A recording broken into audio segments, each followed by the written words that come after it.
Hello, and welcome to another episode of the Profit Minds podcast. I'm your host, Dr. Stephen Kirch, creator of the Profit Minds Growth System, a unique blend of profit growth, productivity acceleration, and building robust business process for scale. In every episode, I interview entrepreneurs and small business owners from around the world with a unique story to tell. You can find the show on YouTube, LinkedIn, Apple and Google Podcasts, Stitcher, Spotify, and more. Well, hello, everyone. Today, my guest is Dre Baldwin, the owner of Work on Your Game Incorporated. And today, not surprisingly, we're going to talk about working on your game. Welcome, Dre. Steve, I'm excited to be here. Thanks for having me on. How are you?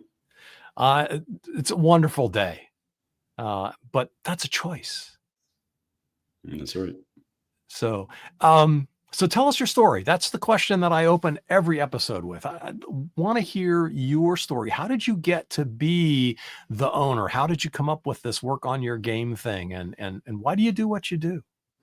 I'll give you the 2 to 3 minute version. I come from the city of Philadelphia, PA, now based in Miami, Florida. Always played sports growing up. Got around to basketball pretty late, around age 14, which is late if you're trying to play, let's say, college or pro ball. Only played 1 year in high school, walked on to play college ball at the Division III level, which is the third tier of athletes in college sports.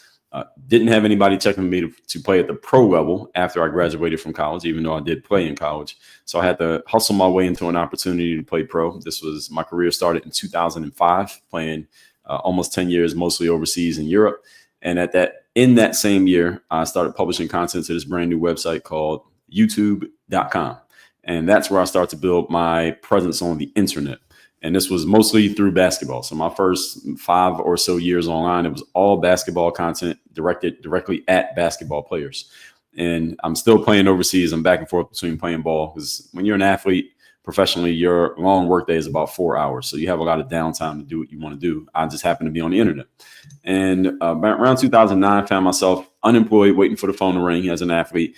And I started to put more emphasis into what I was doing online because I realized that this online presence thing that we now call having a personal brand, or some people call being an influencer, I realized that was going to be bigger for me than even basketball, because basketball has a shelf life. An athlete has an expiration date.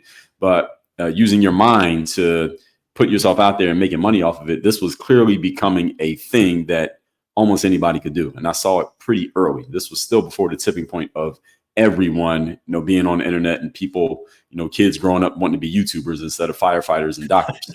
All right. So this is about 2009. So at this point, I started making ad revenue from posting videos online. I started creating my own products and courses and selling them to athletes. I started self-publishing became a thing in this time period. I started writing my own books, making my own courses. And this is how I started monetizing my presence on the internet between about 2009 and 2011.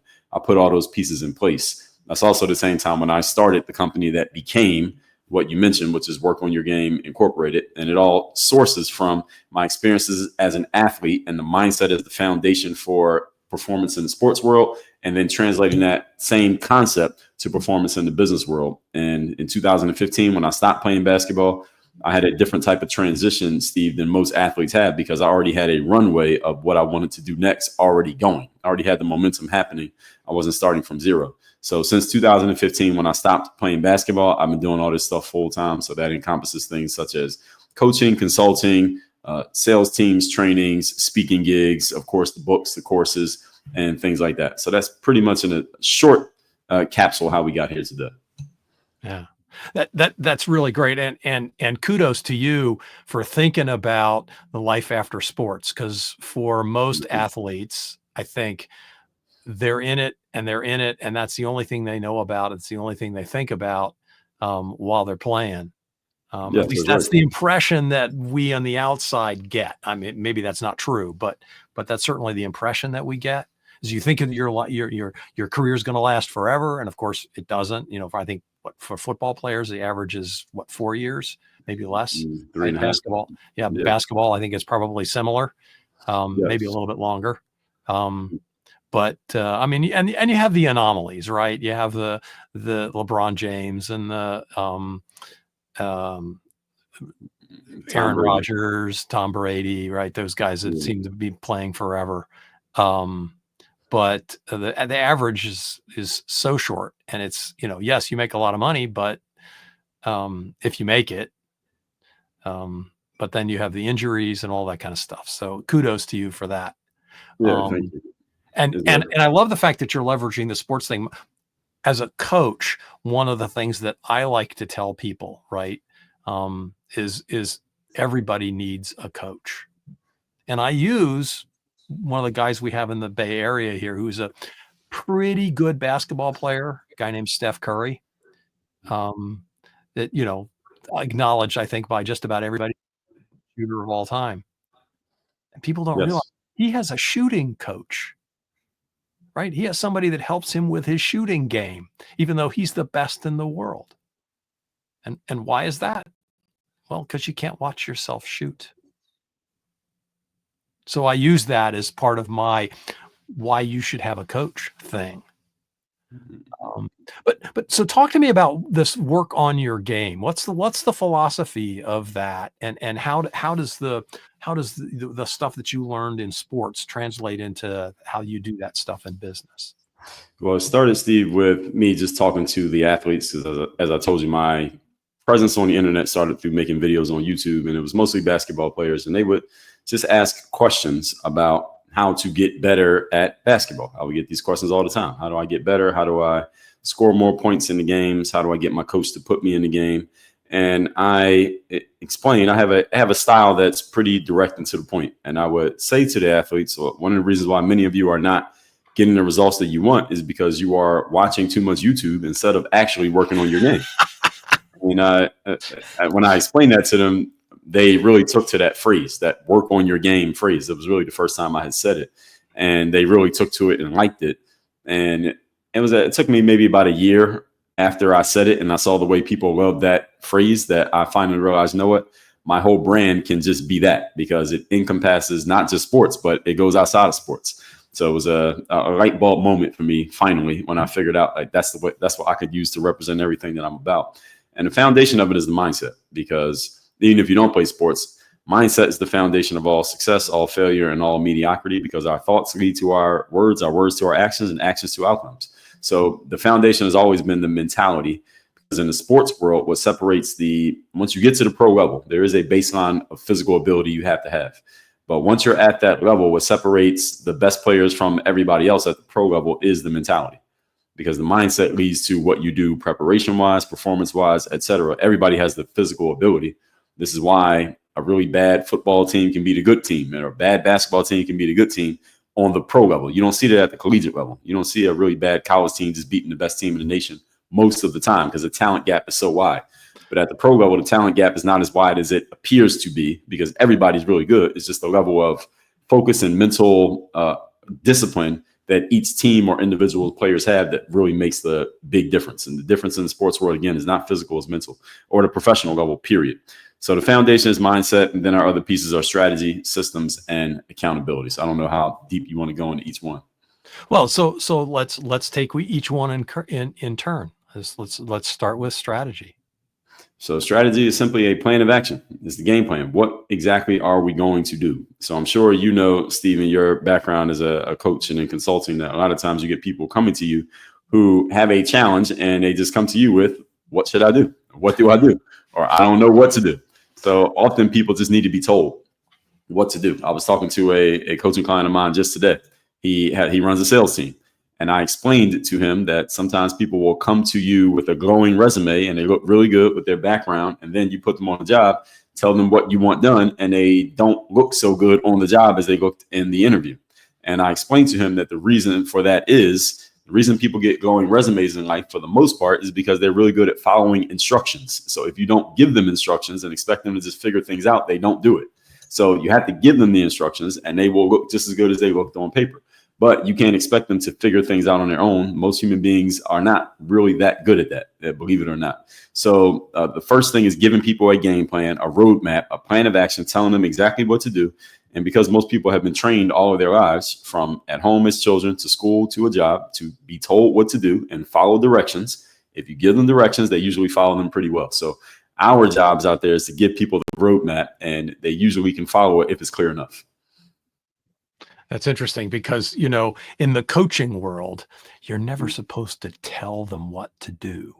I That's find right. this really ironic, right? Because Yeah. again, going back to the Golden State Warriors, I'd be willing to bet that Steve Kerr doesn't say to Steph Curry, now you need to consider the basketball, Hmm. right? Right. Now, how do you really connect with that basketball? Let me ask you some questions. No, he says, you run there, throw the ball here, run here, catch it, and shoot, right? He lays out the play and he tells them exactly what to do. It's kind of funny in the coaching world, we're afraid to tell people what to do. And sometimes that's what they need. Absolutely. And yeah, sometimes, of course, we use the Socratic method and help them Of kind of course, figure it out for discover it for themselves. Right. themselves, right? But at other times, we need to be more direct and say, well, it's clear what you need to do. That person needs to be fired. Or it's clear what you need to do. You need to change this process. Right? This is not Yeah. working. We need to do something different. And that's one of the reasons that people get coaches, because a lot of times when people are asking for advice, Steve, and I'm sure you notice with your experience, they're really just asking for you to verify and affirm what they already know they're supposed to do. They just need someone to kind of give them the kick in the pants to actually do it. And that's our jobs. Yeah. So Yeah. I've actually changed. I call myself now a coach sultant Yeah. because Exactly. sometimes I'm coaching and sometimes I'm consulting, right? So that Right. gets around that problem of not being allowed to tell them what to do. Um, Exactly. so strategy was one, and then Mhm. systems, System. I think was Yes. next, right? Yes. So So talk about that a little bit.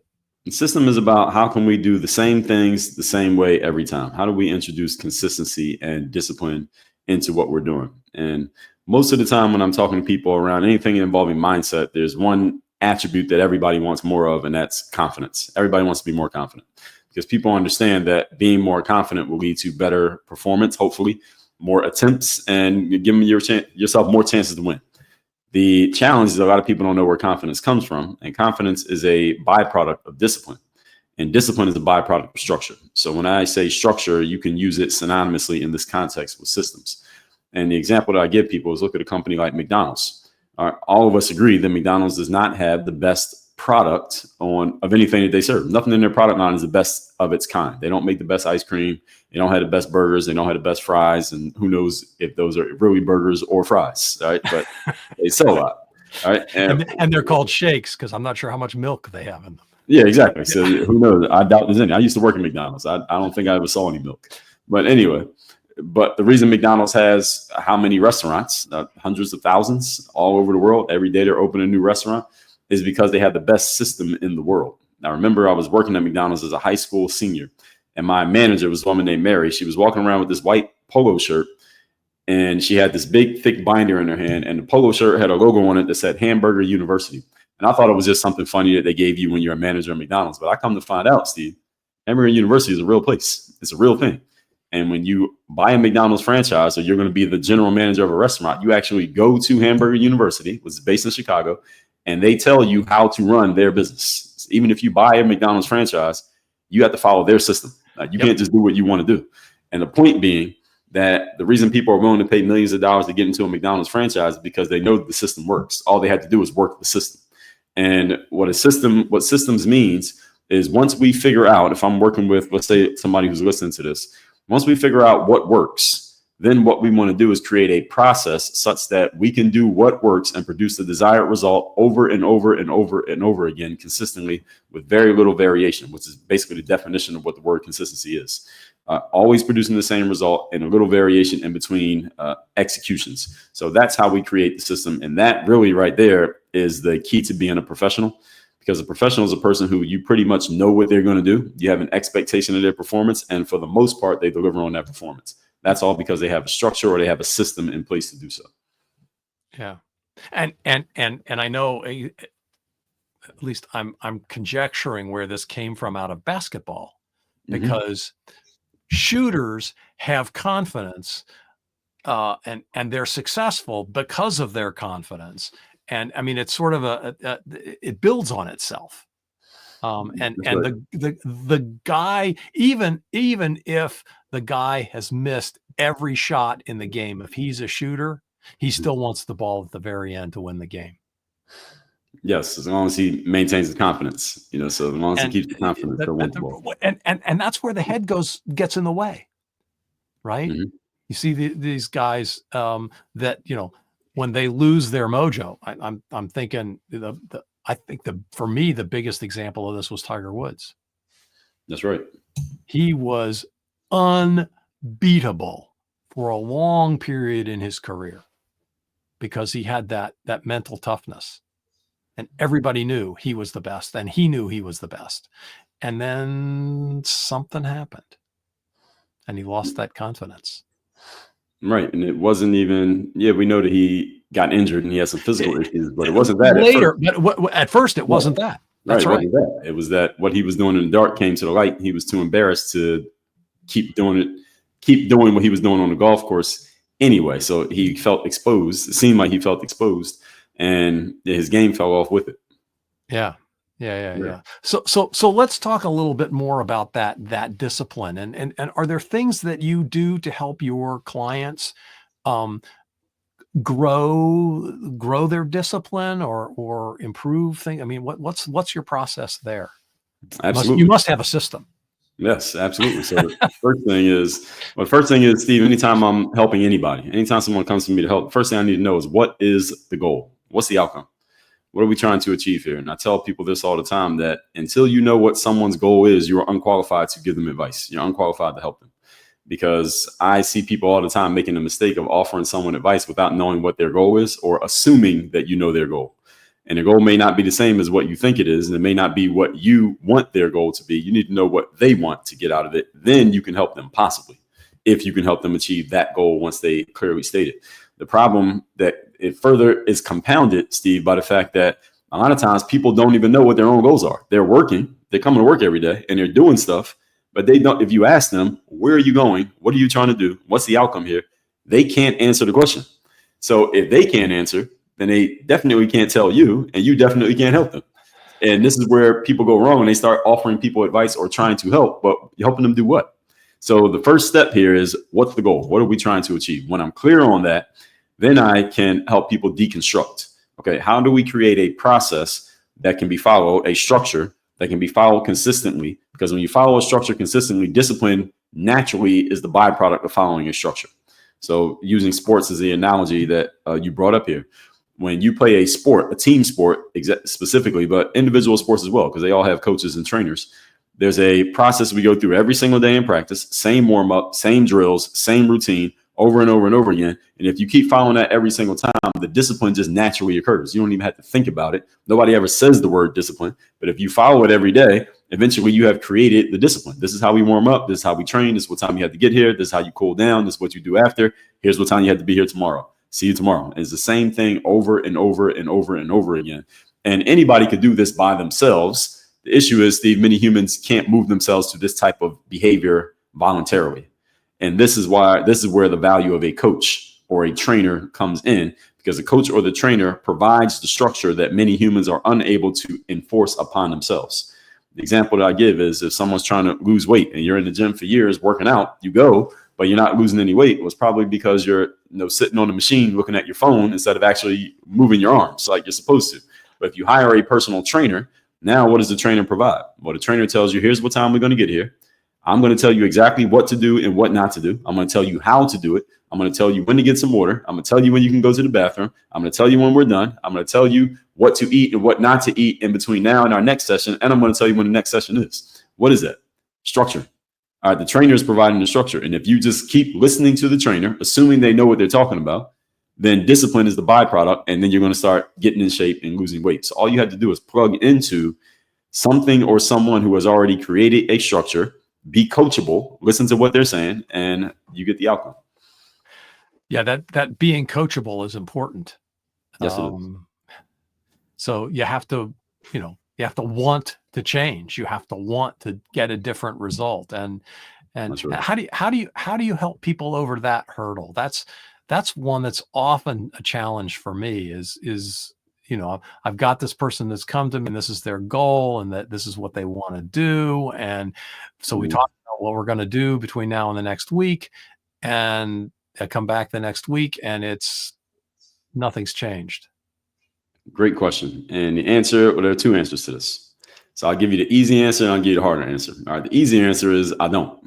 I don't try to turn frogs into princes.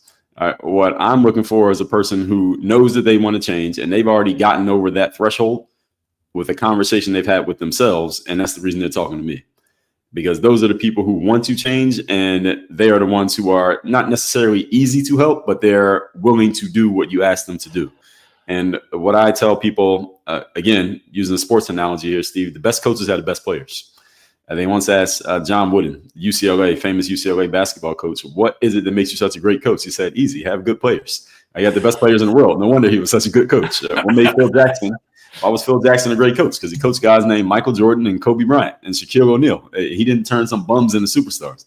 He found the best players and he helped them be great. And ideally, as a coach, that's what I like to do. I want to work with people who are already ambitious, already driven. They already know they want to achieve something, and they know that they want help to be at their highest possible level. I want to coach the Steph Currys because I don't have to call Steph Curry and make him get out of bed. All right, he's meeting me at the gym. All right, he might be there before me. Probably. Now, the harder answer is, I told you I'd give you both answers, is the person who is, they kind of want it. They have an idea they want it. They have a notion that they want it, but they don't really.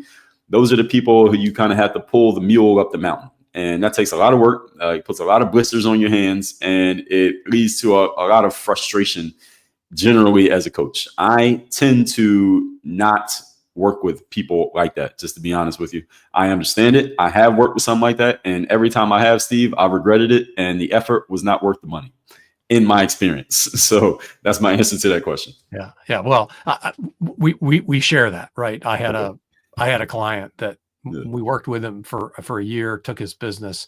I think we increased his business almost 50% in a year. But then he stopped doing what we were telling him to do. And so we fired him. Yes. We just said, this isn't working. There's no point in us continuing to work with you because you're not, we're not making any progress here. You're choosing to do things that are, contrary to what we've agreed that you're going to do the next week, and so forth and so on. So exactly. So the third part of your process was the third part was the system. The fourth part is the accountability. Accountability, right? Okay. Yes. Yeah. Okay. So accountability / implementation, and this is one of the main things, especially when I'm dealing with high level, ambitious people who are already high performers, Steve. They often say, in addition to whatever specific issues they have, hey, issues with dealing with my team, or I'm doing so well at work that I'm not spending enough time with my family, or I am spending so much time at the office that I don't work out anymore. Can you help me with the discipline? Often I hear from ambitious, high achievers is that they want someone to just help hold them accountable. These are all the things I know I need to do. I just need someone who will help hold me accountable. And you probably know, as a coach, is maybe one of the reasons why you have the show, is that people have to kind of get a feel for your communication style before they decide that they're going to join you and have you as their coach, because coaching is a very intimate experience. So when people consume my material, let's say online or something like that, they have a pretty good feel for my style. So they say, Dre, I like that you're direct. I like that you're to the point. I need to work with somebody like that who can just say to me, hey, you're supposed to get up early and work out. Why aren't you doing it? Now, you're supposed to make those calls. Why are you not doing it? You're supposed to launch that course. Why is it not done? What are you waiting on? And that is the accountability piece, because everyone in life needs accountability. I mean, I think it's one of the reasons why you said everybody needs a coach, because all human beings perform at a higher level when we're being held to a standard than if we're just left to our own devices, regardless of how hard a worker you are. Now, even Michael Jordan had a coach. Steph Curry, great player, had a coach. Kobe Bryant, coach. Tiger Woods, coach. Even though they're already very good, may have beat everyone without a coach, but they still had a coach, because the highest level performers want to be held to a high standard. As the saying goes, when you raise the bar, you eliminate all the losers, but when you lower the bar, you lose the winners. Because high performing people want to be held to a standard, not only because it's going to keep them performing at a high level, but also because that high standard eliminates all the low performers who are not serious. And we know the law of association. You don't want to associate with low performers if you're a high performer. And the other thing is when you lower the bar and you lower standards, high performers leave that environment because they want to be held to a standard. And they don't want to be in the same room with people who aren't putting in the same work. And this is the reason why a lot of high performers get frustrated with their teams or their staff or with their peers, because you all don't have the same standards that I have. So it's, especially if you work with ambitious people, you notice this all the time. And I have to talk some ambitious people off the ledge when dealing with their teams, because their teams don't have the same level of commitment that they have. So this whole accountability thing and implementation is all about just making sure that people are doing what they need to do and doing it in the right way and for the right reasons. So as I just said, sometimes the accountability is I have to tell a leader, hey, you can't expect your team to have that type of commitment and show up early and stay late like you do, because they don't own the business like you do. All right. This is a job for them. It's a business for you. Those are two different things. And you have to learn to talk to your team in a certain way, understanding that they are not as bought in as you are. And you have to accept that. And if you need 20 people on your team who are as bought in as you are, good luck finding them. You're not going to find them. All right. So you have to work with the people that you have, and you got to meet them where they are, bring them to as far as they can go. And then you have to assess what you have and say, okay, here's where you need to pick up the slack. Can you do it or can you not? And that's what every leader needs to understand, especially ambitious people, and especially when you have a lot of people around you, is that expecting everyone to have your same level of commitment is generally a dream. And so the accountability is not just about do your stuff, check this box. It's also about checking yourself, checking the person in the mirror. Yeah, that's really powerful, Dre. I appreciate you sharing that whole thing of accountability and you know, I'm even myself as a coach, right? I have a coach because I need to be held accountable, right? So I understand you have a special gift that you want to offer to the listeners here. You want to tell us about that and how to get it? Sure. Is this on video? Are people watching this? Yeah, it is. Yeah. Yeah. So I'll offer people a free copy. Not two books. It's gonna fall. Yeah, a free copy of my book, The Third Day: The Decision That Separates the Pros from the Amateurs. And this book is all about basically everything we talked about here. This is about how do you show up and give your best effort when you least feel like it. I call it the third day because that's that day when you sign up for something new. The first day, you're all excited. Second day, still excited, but a little less. But by that third day, you realize that the thing that you signed up for is an actual job. There's real work, and the new car smell has gone away. It's harder than you think. Yes, exactly. So what do you do on that third day? And the third day doesn't have to be a day. It can be a moment. It can be an hour. It can be, you can have a whole year of the third day, depending on how you're living. So I'll give you a free copy of this book. We just ask that you cover the shipping. Just go to thirddaybook.com. And for those who like listen to audio, we have audio options. We have digital options. And of course, the physical book that we'll send to your doorstep. So that's Third Day Book, all spelled out, thirddaybook.com. Great. And what's the best way for people to get in touch with you? Well, I'm assuming a lot of your listeners are probably LinkedIn users. Is that right? Okay, I would guess so, yeah. Yeah, you can find me on LinkedIn. Just type in my name, Dre, D-R-E. Last name is Baldwin. I'm also on all the other social medias that, I don't know, maybe your kids or your grandkids might be on: Instagram, TikTok, YouTube, etc. I'm on all those too, but you can find me anywhere online. Just type my name in any app, and my profiles are all public, and I'm pretty easy to spot. That's great.